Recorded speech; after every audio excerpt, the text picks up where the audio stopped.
Welcome to the Rise Above Project. I'm your host, Joe Perroni. I am a licensed marriage and family therapist, champion bodybuilder, and I've been a personal trainer for about 30 years. This podcast is about helping people with their emotional, spiritual, and physical fitness. I value strength, toughness, and truth. I despise complacency, the victim mentality, and following the herd. If you find my work to be valuable, please subscribe to my channel and tell a friend.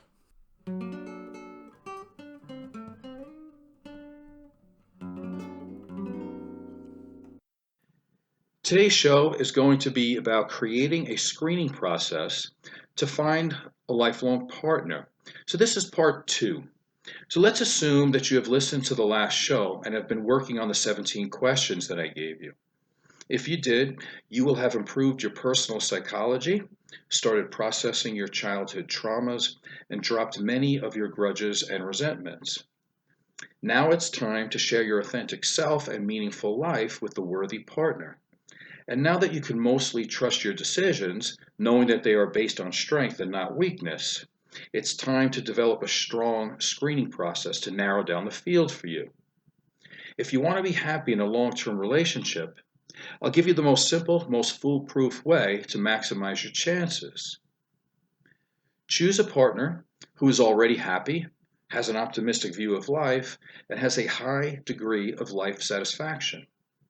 And as ridiculous and oversimplified as that advice might be, it is actually supported by empirical evidence. According to the Journal of Psychological Science, the higher the life satisfaction of a partner, the lower the mortality rate and the higher the life satisfaction of their partner, no matter what their socioeconomic, demographic, or physical status is.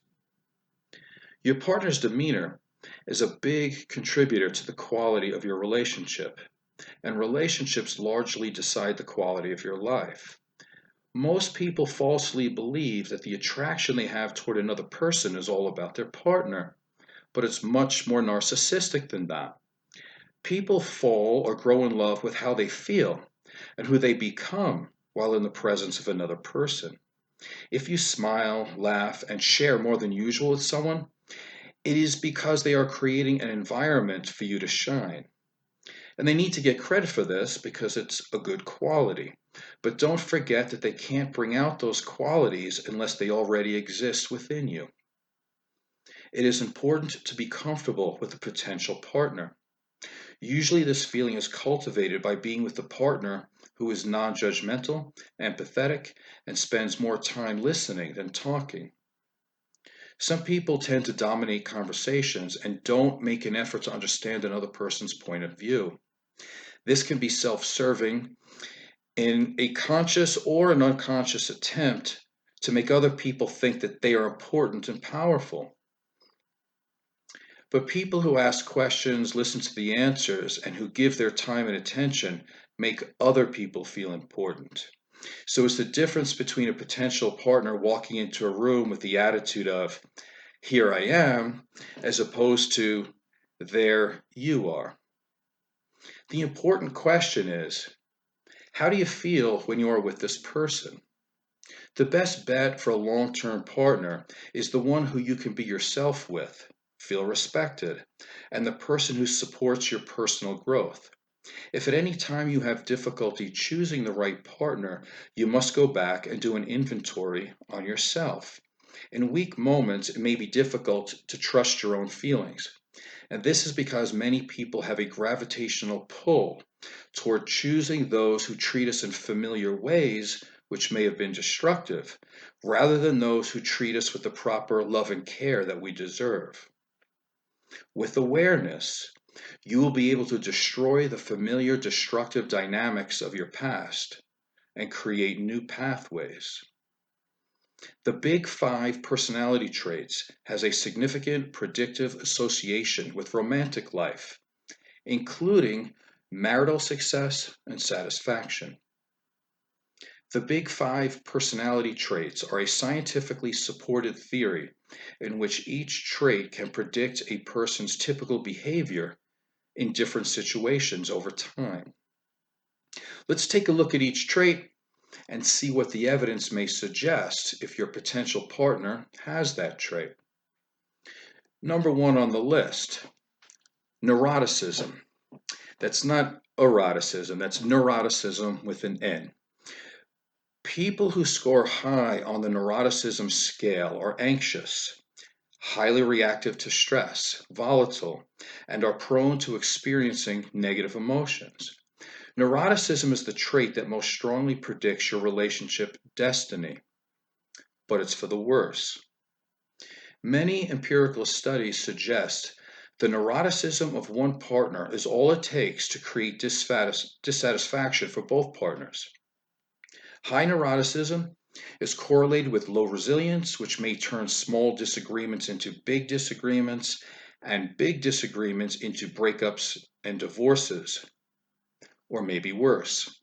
The emotional reactivity of one partner may cause PTSD symptoms in the other partner due to having to be hypervigilant in an unpredictable environment. Highly neurotic people, such as those with borderline personality disorder, are generally considered to be more sexual. They tend to choose sex as a way to relieve their feelings of insecurity, which eternally plague them. Although this may temporarily make them exciting or interesting, they nonetheless don't fare well in long-term relationships. Famous suspected borderlines are people like Marilyn Monroe, Angelina Jolie, and Jim Morrison. Overall, neuroticism lowers sexual satisfaction due to the individual being prone to negative affect, negative expectations, instability, jealousy, lack of trust, and rages, all of which decrease satisfaction for both partners in and out of the bedroom. If you choose a partner who scores high on the scale of neuroticism, then you are increasing your chances of having to deal with substance abuse, emotional abuse, and physical abuse. If you are screening people to determine if they have potential to be a lifelong partner, it is prudent to walk away from a neurotic individual and don't expect them to change. Many neurotic people have difficulty changing because they have difficulty with criticism. They see criticism or a partner's appropriate boundaries as an attack on their ego and personhood. Therefore, their automatic response is to fight back, to deny, and to defend rather than having productive reciprocal conflict resolutions. If you are looking for long-term happiness with your partner, it is your responsibility to diligently screen for lapses in emotional dysregulation and look for someone who's emotionally stable and confident. To be clear, a person who scores high in neuroticism is not a good candidate for a long-term relationship. Probably not for a short-term relationship as well. If you are choosing a partner like this, then you are repeating old destructive dynamics and you need to correct your course. Healthy people don't choose to be abused by others. The combination of conscientiousness and agreeableness is most desirable when seeking a lifelong partner. People who score high on conscientiousness tend to be responsible, aim for achievement, take obligations very seriously, and are reliable. In short, they are usually described as having character and integrity. People who are too high on the conscientiousness scale can be workaholics, conformists, and may lack spontaneity. But evidence suggests that this is a relatively low price to pay when considering the alternative, which may be laziness, irresponsibility, and carelessness. But you'll have to decide that one for yourself. A person who rates high on agreeableness is usually warm, friendly, tactful, and gets along well with others. This type of person values social harmony and is willing to compromise and collaborate with their partner. Dr. John Gottman is considered to be one of the leading marriage and family therapy experts in the world. He is known for being able to predict if a couple will divorce with over 90% accuracy. One of the most important metrics he utilizes is the 5-to-1 rule. He states that in order for couples to stay together, And to be happy, the ratio of positive interactions to negative interactions must be greater than 5 to 1. To be in the range of a 5 to 1 ratio, you must make a conscious effort to always treat your partner with care. If you do hurt your partner, it isn't enough to be sorry. One must be clear as to why and what they are sorry for. It's also important to seek forgiveness to decrease the impact of the negative action and to erase resentments which may stand in the way of future intimacy and trust. Screening a potential partner for a high level of conscientiousness and agreeableness is important because they will most likely have the personality traits needed to have a relationship where the 5 to 1 model is relatively easy to maintain. A published study of 20,000 couples, and that's a lot, found that high conscientiousness, high agreeableness, and low neuroticism in one spouse predicts satisfaction in the relationship.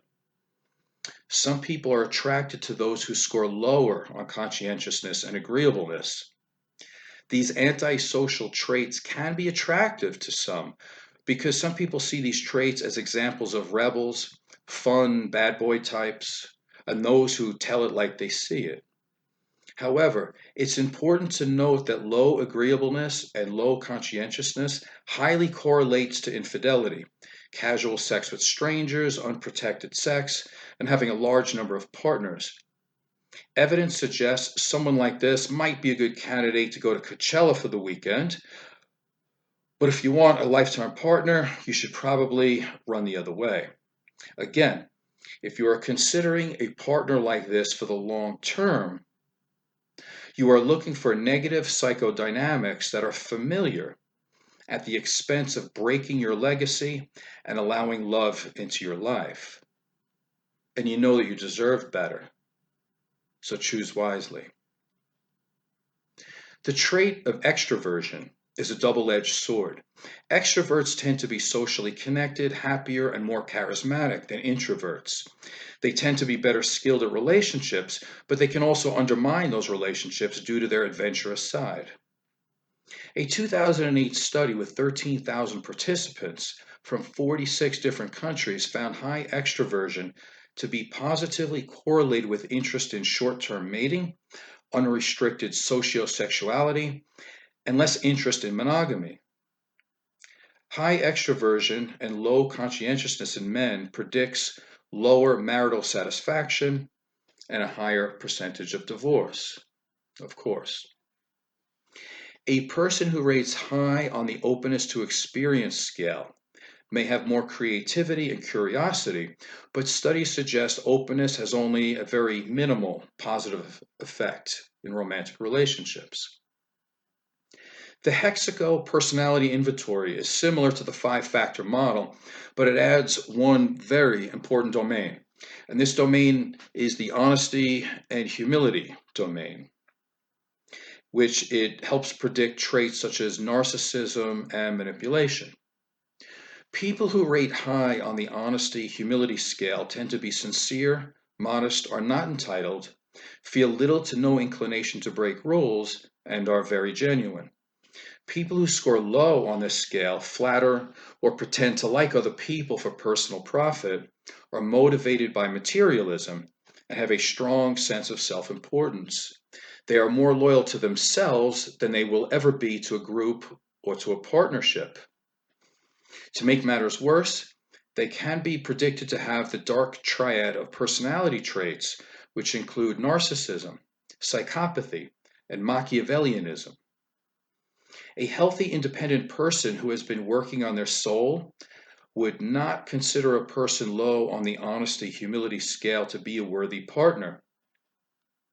It's possible to be fooled by a person motivated by money, entitlement, and self-importance because they may seem powerful and in control. However, this show of arrogance isn't much more than what Peter Townsend from The Who would describe as being an eminence front, basically superficial and fake. Many people are naturally drawn to those who have strengths that they perceive themselves as missing. An attraction to someone with an opposite personality type may be seen as an unconscious attempt to have someone else make up for their deficiencies.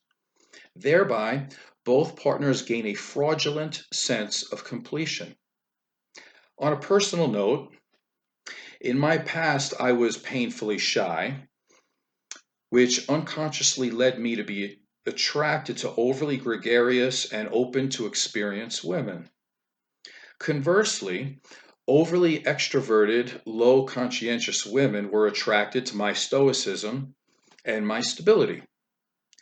And as you might guess, both scenarios were an abysmal failure and never would have happened if all the parties involved felt lovable and whole on their own.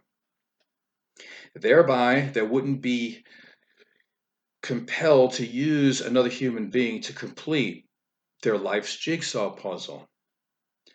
With some work and a lot of maturity, people on the opposite ends of the spectrum can have successful relationships.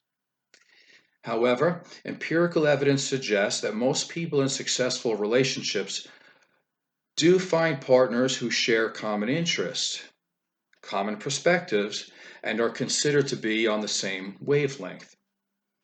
In screening for a potential lifelong partner, it is important to see the red flags while dating and not fall into the trap of being a people pleaser and feeling guilty for flexing your new discernment skills.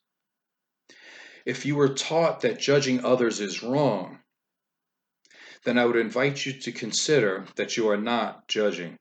You are just merely making an appropriate assessment for your life. So this ends part 2. Next in the series, I want to offer some information on do's and don'ts of dating in the year 2019. So I am Joe Perroni from the Rise Above Project. Please subscribe and tell a friend. Thank you.